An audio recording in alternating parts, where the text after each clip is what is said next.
So the gaming videos did well, so I thought I'd just do anime instead for you filthy weebs. First off, we have Uzumaki, I presume another Naruto spin-off, but it turns out it's from renowned horror artist Junji Ito. Telling a story about a young woman who begins noticing everything contorting into spirals, this doesn't really appeal to me as my life has been spiralling for years. Done in all black and white like the good old days when racism was acceptable, you can also bully the local hunchback and get sucked off, but in like a bad way. Tying the knot with an Amagami sister. Surprisingly, which is a worrying indictment of the anime and manga industry, this was not another creepy incest story. A medical student begins working at a nearby shrine and must marry one of the shrine keeper's daughters. Stating that a young boy has lost his way and finds physical touch at a religious building has a very different meaning in the West than it does in Asia. We are introduced to the sisters with convenient stereotypes written out for us, such as big tits, go to prison, and cunt.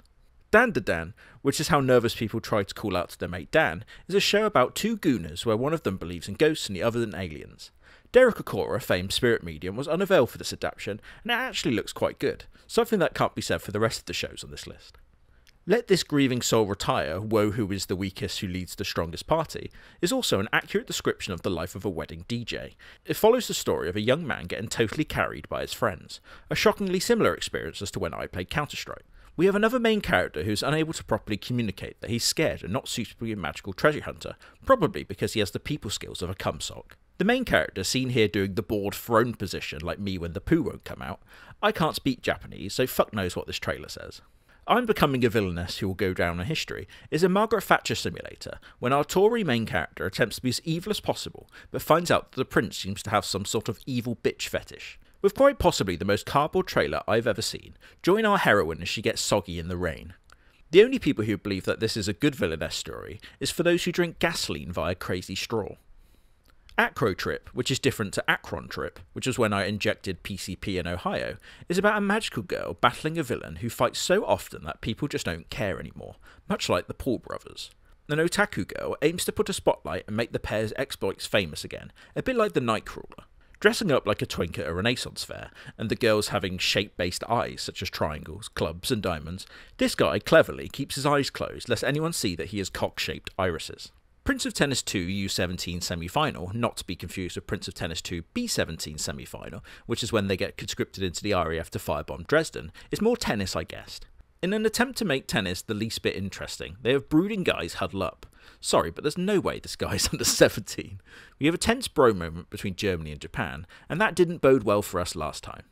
The trailer shows some balls getting destroyed for about 2 minutes, much to the delight of gimps worldwide. ReZero Season 4, or as I like to call it, ReZero. I lost interest after Season 1 as the level of simping was just too difficult to watch. My favourite part of the trailer was when it ended.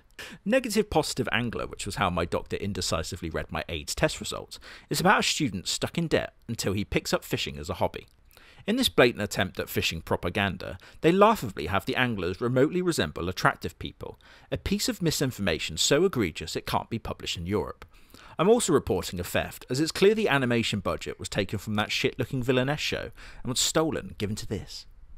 Blue Box, the alternate name for cinematic classic Blue Waffle, please don't Google that, is about a badminton player who falls in love with an older badminton player.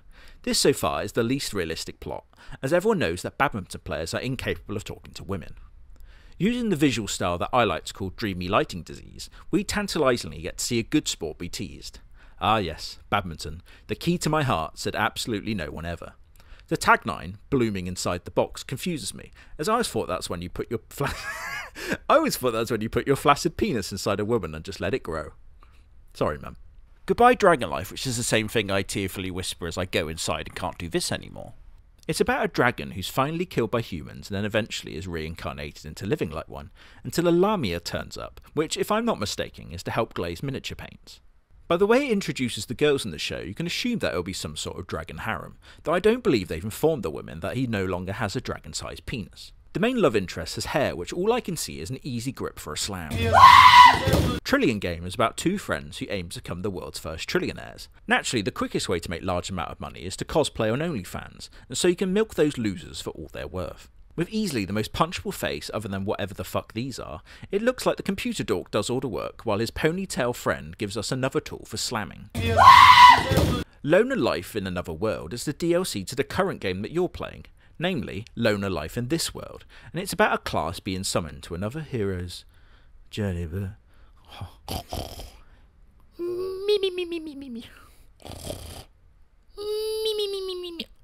Sorry, actual commentary. If I see a status window at any point in the show, it fully completes Isekai Bingo, and the only thing that could salvage my interest would be a kick to the head via bovine, or a slam. Mushroom Pup is an anime about a guy not knowing whether the animal who just appeared in his yard is a dog or a mushroom. Not to be that guy, but mushrooms are defined as eukaryotes who produce through spore-bearing fungus. Ergo, until we have confirmation of its genetic markers, it should be confined to a lab, experimented on, and promptly purged of xenofilth.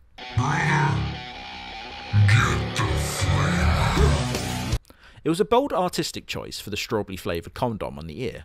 Oh fuck, there's 2 of them. 365 Days Until the Wedding is Microsoft's expansion to their package that originally included Word, PowerPoint and Excel. It's about 2 employees who barely know each other about to get married. Another arranged marriage anime. Indians rejoice. Oh fuck, Mushroom Pup survived. Hami Daishi Creative is about democracy deciding the most important position in the free world. Yes, that's right, a Japanese high school student council president. However, rather than the usual methods of Russian assets and bot farms influencing the election, they use a lottery, aka the shittest Euromillions draw ever. Rumours swell and the new president must rely on her advisors who keep telling her to invade Iran. This, my friends, is what we call in the business as an absolute fucking stinker. Duel Masters Lost Whatever is an anime based on the Japanese-based card game of the same name.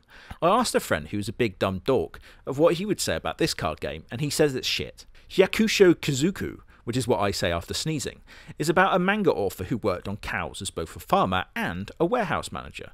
If that sounds supremely fucking boring, then you'd be absolutely correct. Joining hand in hand with the Boruto author for milking things for all they're worth, this show teaches Japanese children the importance of proper industrial bolt gun usage. It mainly focuses on large piles of shit, and I'm not talking about Hami Daishi Creative.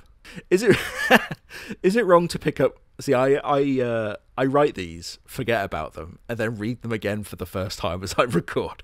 So I completely forgot I wrote this. Is it wrong to pick up Girls in a Dungeon is back for another season, and it's what my legal counsel told me not to say after being charged with illegal confinement and kidnapping in the 1967 Peruvian wilderness. Suffering from dreadful pink eye, it seems to be about... I have no idea. The title is a bit misleading as our MC is clearly a goober and there's no Riz on God Phantom Tax. Sword Art Online Gun Gale Online Alternate 2 answers the questions of what would Sword Art Online be like in an American high school. Len is back with her pink P90 and bunny ears, aka what the liberals are doing to our military. Made by Aniplex, which is what you get when you suplex a girl in a maid outfit, my favourite part about Gun Gale is the concept of elite special forces getting their shit rocked by Zoomers in a cruel foreshadowing of World War III. Maho Suki Narankata Onan Kono Hanashi. Yeah, close enough. In English, translates to Magical Bollocks Academy. It's about a student who gets sent to magical school. Taking a page out of Ahriman of the Thousand Suns, wizards here fly on discs. Then they crack out a Pokedex for some reason, proving that truly, creativity died along with Harambe. Magi Luminaire Co. Limited is about a magical girl anime about seeking new employment and being hired by a new startup. This was a remarkably different experience from when I went into my first Job Centre Plus, where, true story, a guy was using a needle. How I attended an all-guys mixer is presumably about Microsoft's failed streaming platform. A mixer for the Americans among us is not the blender that you use to make Big Mac's liquid, but it's more like a group get-together where you make polite small talk and then fuck the shit out of each other. But, the beautiful maidens have dressed as handsome men for some reason. Join our heroes as they debate the increasingly tantalising concept of getting pegged crazy style. Frozen Tile Underground Rate Mahong Battle Record is quite frankly a laughable concept, and a clear attempt to make Mahong cool. Mahong is kind of like chess but shitter and more complicated. Our hero must take part in the underground criminal syndicate's illegal Mahong circuit. Create a British parallel of how completely stupid this is. Imagine yourself next to the 367 Mandem, and they stab you because you lost your queen in the Kosterov maneuver, pioneered in 1967 Soviet Union. This is extremely funny, and makes it sound way better than it actually is. The only thing I can be sure in this show is that there'll be no women in attendance, although I can't discount the idea that they're all beautiful maidens in disguise. Sorry about this one. Thunderbolt Fantasy, Lightning McQueen's autistic brother, is an anime about glove puppetry, which is also how you get your prostate checked for cancer. I'm going to attempt to read the plot synopsis, and you call the ambulance when you believe I fully had the stroke. Dan Fei and her brother, Guardians of the Sword known as Qian Jinzhong, are pursued by evil Huan Guizhong, who seek to attain the sword for their master Mi Chanhai. While her brother is defeated, Fei, who possesses the sword's ancient crossguard, escapes to find herself in the care of a wandering swordsman, Shang Buhan, and a mysterious man known as Lin Xuha. I'm struggling here. Who become her protectors from the pursuing Zhang Guozhong.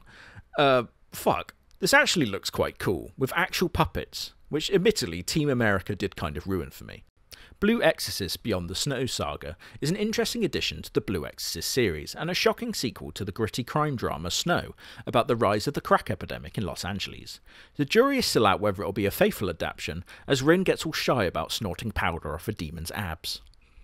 This show seems to focus on the main character's brother, who gets into a drive-by as the Ballers are stepping near Grove Street again. The healer who is abandoned by his party and becomes the strongest is another anime in the long line of shows attempting to give healers, aka gaming's biggest pussies, their own fan service and power fantasy. I'm going to tell you the plot, and you come back and tell me whether I was right or not. So I'm going to go with meek and bullied healer gets kicked out of his party where his main love interest dumps him for someone who's cooler and more handsome, and then he's walking all sad down the road like, oh no, I'm at my party, and then this like weirdly young girl sort of takes a shine to him, and it's kind of weird and it makes everyone uncomfortable, and for some reason he was inexplicably hiding a special power, and it makes no fucking sense. That's the plot.